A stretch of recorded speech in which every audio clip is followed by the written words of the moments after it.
There was no talking him out of it. And what specifically did he tell you he was planning on doing? Go shoot Nate. 3 lives collide in a small Oregon town. A jealous boyfriend. Do you think I killed him, or do you think I'm involved in killing him? His volatile girlfriend. He messaged you a couple hours before Nathan was killed that he needed you to bring him his toy. What is he referring to? The gun. And the co-worker caught in the middle. Do you think he was like trying to pick up Dominique? I couldn't tell you. What begins inside a bakery spirals into suspicion, betrayal, and violence. And the video basically shows the driver of the car killing Nate. And at the center of it all, a deadly love triangle that leaves one young man dead and police hunting for his killer. Why me? I'm a family man. Why would I go jeopardize it to kill this guy? Did I need for this to happen? I should have just called the cops on him. The penalty is death. Get your family out of here. Why me? I will have my attorney call you. So unbelievable. In the final days of April 2024, police were already familiar with the Milwaukee apartment shared by Cody James Denewith and his girlfriend, Dominique Marie Britt. A domestic violence call had brought officers to the door, and Denewith spent a brief stint in jail. It was during that short time behind bars that Britt delivered a revelation. She claimed that Nathan Dean Anderson, Denewith's co-worker at a bakery chain, had sexually assaulted her. After Britt's allegation, Denewith was furious, and he wanted Nathan Anderson dead. It's late afternoon on April 29, 2024, on a quiet neighborhood street in Clackamas County, Oregon. Around 5:30 p.m., Cody Denewith finds Nathan Anderson. Denewith raises the Sig Sauer and pulls the trigger. 3 shots tear into Anderson's abdomen. Neighbors hear the gunfire and rush to call 911. Paramedics arrive quickly and race Anderson to Oregon Health and Science University Hospital. Doctors attempt to save him, but it's too late. He's pronounced dead soon after he arrives. The news spreads fast. At the intersection where Anderson collapsed, friends and family begin to gather. Balloons, flowers, and messages are laid at a makeshift memorial. For those who loved him, the loss was immediate and devastating. And while they mourn, the killer disappears into the night. The crime scene is chaotic, but detectives waste no time. Witnesses tell deputies they recognized the shooter, Cody Denewith. The connection between Denewith, Dominique Britt, and Nathan Anderson gives investigators a clear direction from the start. Once a warrant is granted, they begin pulling data from Denewith's cell service provider, call logs, text messages, and timestamps. The phone data is damning. Texts show Denewith had messaged family members before the shooting, asking them for help to kill Anderson. All had refused. But one thing was clear: this was premeditated. Forensics come back on the bullets and casings collected at the crime scene. They're consistent with a Sig Sauer P365. Surveillance video from multiple angles around the scene confirms Denewith's silver sedan was spotted near the scene when the shots rang out, and it was missing its license plates. With witnesses, ballistics, digital records, and Dominique Britt's participation, detectives now have everything they need, except their guy. 1 week after the murder, the hunt finally comes to an end. Detectives locate Cody James Denewith and place him under arrest. Detectives have their suspect. Now they want his story. On May 6, 2024, inside a small interview room at the Clackamas County Sheriff's Office, the cameras roll as Cody Denewith is brought in. First off, am I under arrest? Yes, sir. For what? The detectives remind him this room is wired with cameras and audio. This room's audio and video recorder. This is Alex. He's also a detective. Okay. They read him his rights, then they start to probe. So we're investigating the death of a man named Nathan Anderson. Yeah, I heard about that. How did you hear about that? Social media. Social media? Yeah, it's not on the news. I looked. Yeah. Did you know Nathan? Yeah, he used to be my worker. He used to be a worker for you? Yeah. At Dave's? Yeah, Dave's. Yeah. When was that? Maybe a year ago. Okay. Yeah, we've hung out maybe 2 or 3 times since then. I helped him move from his mom's to an apartment complex. Okay. And it's the first time I heard from him in about 6 months. When was that? Maybe a few months back. Okay. Yeah. When's the last time that you talked to him? Talked to him? Yeah. When I got out of jail, I talked to him. But his voice hardens as he recalls what happened while he was locked up. I guess he'd come over to my apartment while I was in jail and ended up getting my girlfriend high and all sorts of, I don't know the whole story. He wouldn't tell me it. According to Denewith, Anderson crossed a line. Do you think he was like trying to pick up Dominique? I couldn't tell you. He wouldn't tell me. I tried to get the full story from him for a couple of days, and he kept getting all heated into arguments and stuff, and cussing and this, that, and the other. And it's on the Facebook if you've been on his. I'm sure you have since you're doing an investigation. I'm sure that's probably why I'm here, because of all his threats and stuff, right? Well, I mean, I haven't seen it myself personally, but what kind of threats was he making to you? Just that he would end my life and this, that, and the other, and I don't know him, and where he's from the cartel, and he's from GD, and he's this, that, and the other, and he'll wipe me clean, and blah, blah, blah, and So lots of stuff. lots of drugs talking. Okay. Did he seem like he was No, he didn't. using meth? He or- couldn't, I don't know what he was doing. Okay. I couldn't tell you personally. How did that make you feel? Did you feel threatened? No, not at all. Okay. He's, in my eyes, he was like my little brother. I didn't know him on a personal level, but he's younger than me. We've been through some of the same things. He had his life on track there for a minute, and if he needed help, all he had to do was call. Yeah. I was always there if he needed help. So it's kind of messed up that he went over to your apartment then, given the fact that it sounds like you tried to help him out. Yeah, I mean, I didn't really mind. I didn't think he was trying to pick up on her, but she couldn't remember what was going on because she was blacked out drunk. Okay. And so I tried to get the story from him, and all I asked him was, hey, screenshot me the messages that you guys had. That way I can get some clarity on the situation of what happened. Yeah. And immediately he just went into blah, blah, blah, blah, blah, that blah, blah. Like, dude, some simple screenshots. Like, what's the problem? What did you think went down with them? That she got taken advantage of. Okay. And I mentioned that to him on Facebook as well. You'll see that if you take a look. Did he deny it? He didn't deny it, but he didn't confirm it, I felt like he's trying to protect something, and then it came down to like, just holler at me when you're cooled off, man. Yeah. And a couple days go by, and I'm like, hey, are we cool? Like, are we both good? I know we're both hot-headed. Are we both good? It's like, oh yeah, we're good. Like, this, that, and the other. And I couldn't tell you the exact conversation word for word, But, we're like, all right, we're both cool. That's all right. Did you guys hang out again after that? No, we haven't hung out since. And then a few days go on, and I see some stuff on Facebook from Kayla posting it, RIP, and like, what happened? I messaged her. You messaged her? I messaged her, yeah, and she said that the detectives aren't being clear on what happened, just that he was murdered. Okay. The detectives tighten the screws. One of the things that we found when we were kind of investigating this is Nathan's phone wasn't with his body when his body was found. Okay. And after his death, his phone actually traveled to the area of your apartment. Okay. Okay. Did you have Nathan's phone with you? No. No? How could I have his phone if I was never with him? Basically, what I'm getting at is there's more surveillance images that we've collected, and I'm fairly certain that you're involved in this. You think I killed him? Seriously? Yes. You think I killed him? And if there's a reason for what happened, if he was threatening you, and I don't know, I wasn't there. You know what I mean? All I know Time is out. Yeah. Lawyer. Okay. Are you saying that you want a lawyer? Well, obviously, if you guys think I killed somebody, I need a lawyer. Okay, fair enough.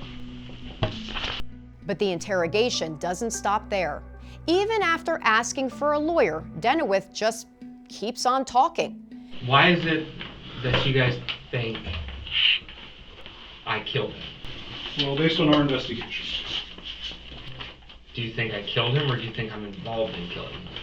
I think that you're responsible. That I'm responsible for killing him. Yes. Like I first-handed killed him. Yes. Okay. What are you trying to charge me with?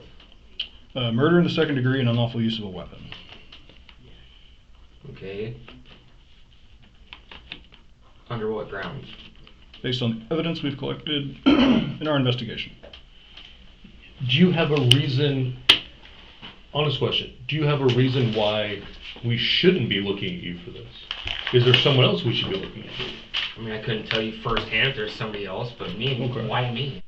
Denewith pushes back, painting himself as anything but a killer. You know, I'm a family man. I work hard every day to support my family. Why would I go jeopardize it to kill this guy? But the detectives have their theory, and they hammer it home. So the car had license plates on it, which it did. And then on the day that Nathan was killed, it didn't have license plates on it. And did it have license plates on it when you were arrested? You said, did it? Yeah, I'm asking. Yeah. Right now? Yeah. Yeah. So at some point in there, the license plates came off of the car. The only reason someone would do that is if they were planning on killing Nathan and wanted to try to obscure their identity. So that's an element of premeditation, which is not a crime of passion killing. It's a thought through premeditated crime. And that's super interesting to me. Denewith shrugs, weary and cornered. And you took him off, you picked him up, and we have video of you picking him up. Picked him up, took him down a particular area in the alleyway there, you shot him, you drove off, you put the plates back in your car. You wouldn't have taken the plates off your car unless you were planning on doing it. Premeditation. That's murder one. Is there any reason why we shouldn't be looking at murder one and should we look at murder two instead? You guys can look at whatever you want. You guys are the investigators, right? Okay. Yeah. So I guess we're looking at an option one, which is a crime of passion, right? You got pissed at the moment and shot and killed him. Option two is you planned it ahead of time, which is much worse. Maybe option three is you meant to shoot him but didn't mean to kill him. I don't know which one of those it is.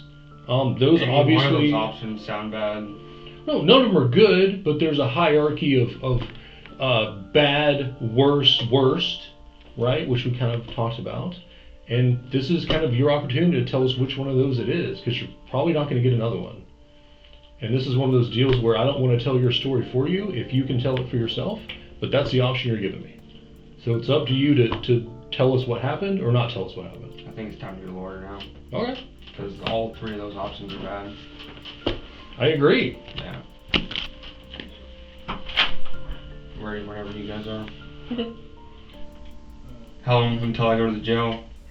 Just a few moments. Okay, thank you. No worries. Finally, the weight of the accusations against him sinks in. Arrested for murder. It's not being arrested. Like this is probably what, 20 years in prison? Second degree murder? What does it carry? Well, actually, we're now probably looking at more of a first degree murder. How to go from second degree to first degree? Well, Within 5 minutes. because of premeditation. Detectives have Cody's story. Defensive, flat, and full of denials. But now they want the other half. 2 days later, on May 8th, 2024, they sit his girlfriend, Dominique Britt, down inside the Clackamas County Sheriff's Office. In your relationship with Cody, what is Cody like? What's he about?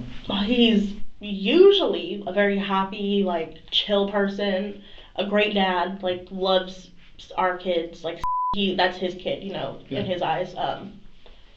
But he has his moments where he just is like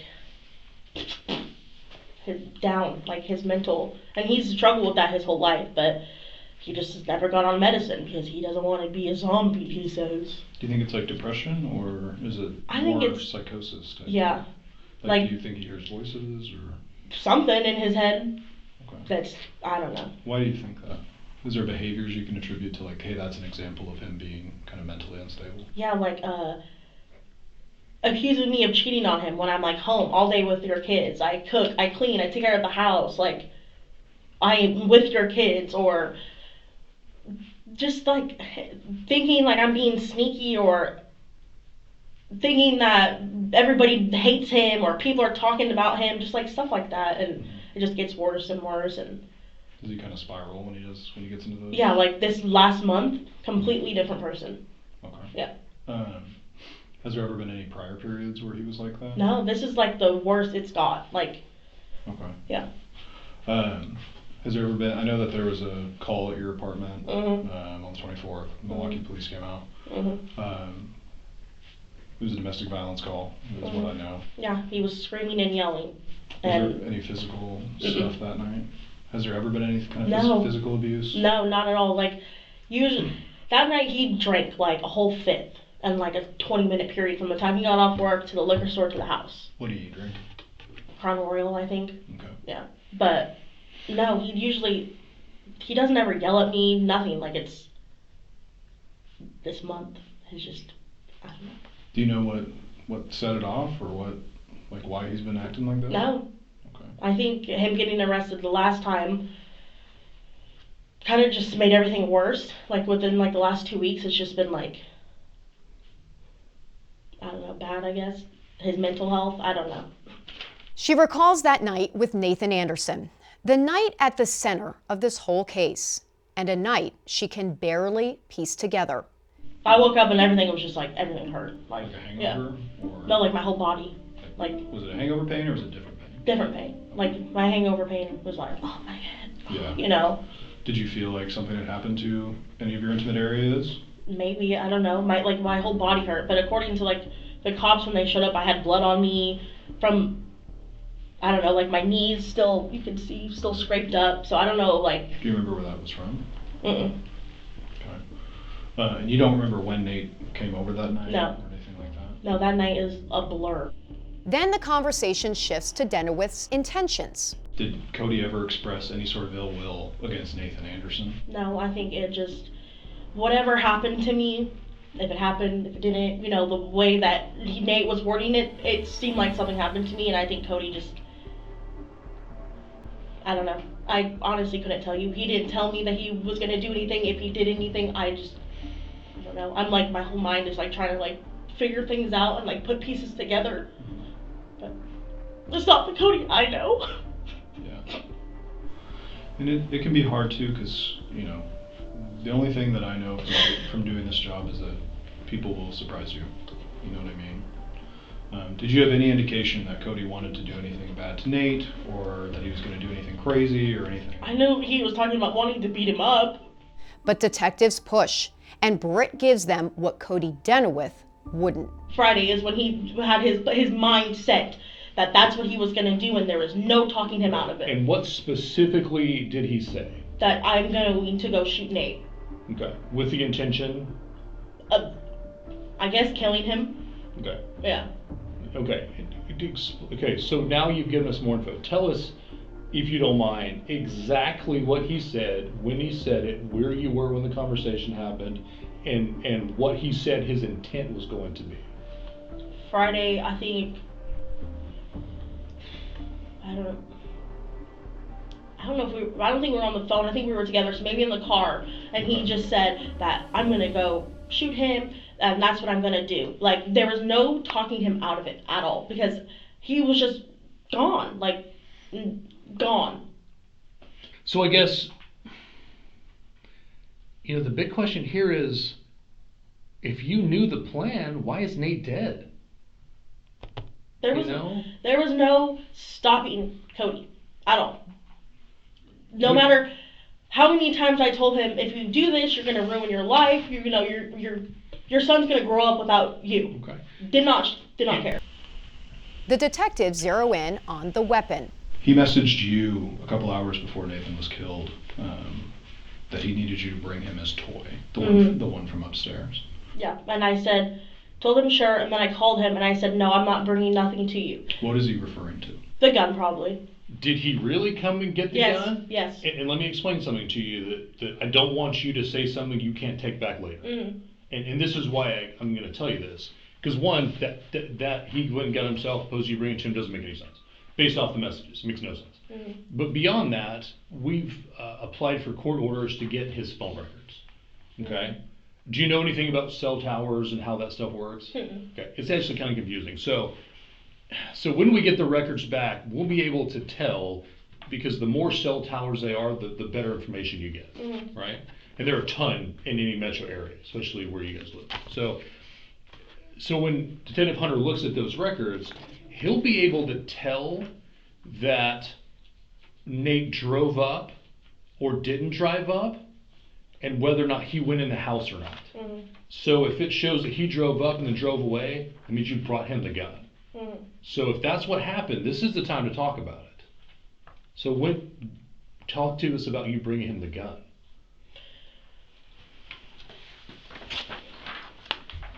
I did. Where? Where? Where?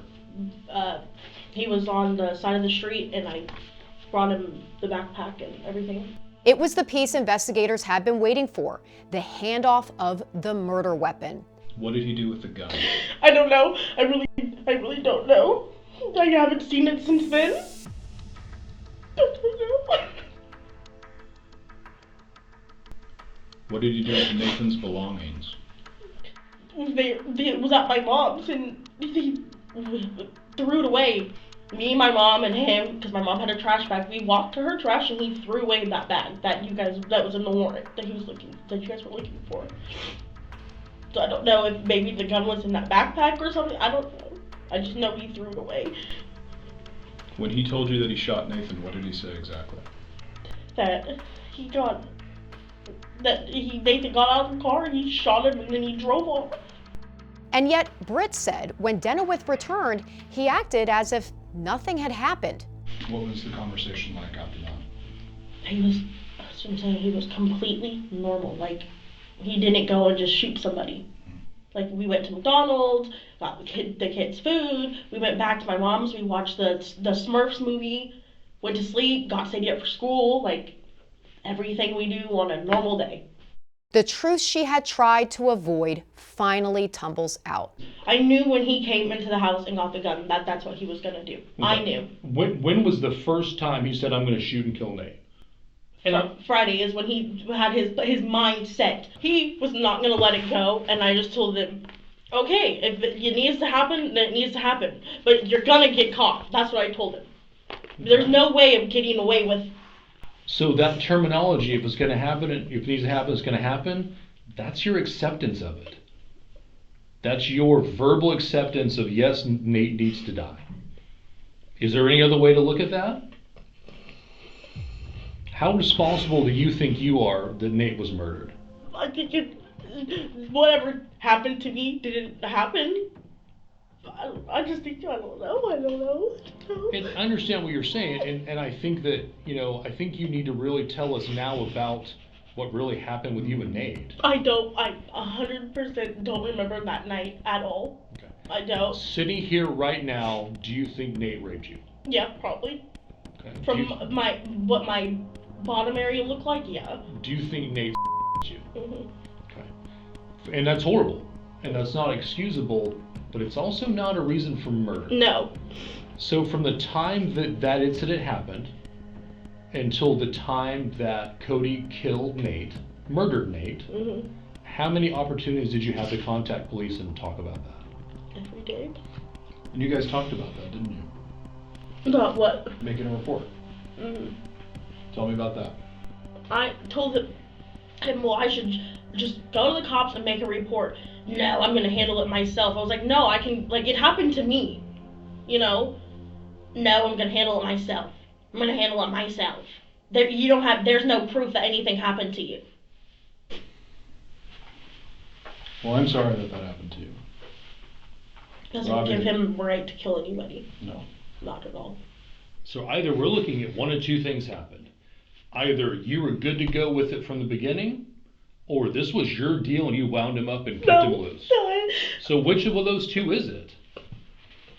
I guess I was just like, oh, if you're gonna do it, you're gonna do it type of thing, but I just... For how long did you want Cody to kill Nate? I didn't. Everything about this says that you did. I didn't. I was just, okay, whatever, do what you want type of thing. At the very least, based off of everything we know now, you're a co-conspirator in his murder. Oh, God. If not the originator of the idea of his murder. No. And I get that you're upset right now, but I'm going to be honest with you, from where I'm at, you're not upset for Nate. You're upset because you got caught. No, I hurt for Nate too. didn't mean for this to happen. I should have just called the cops on him.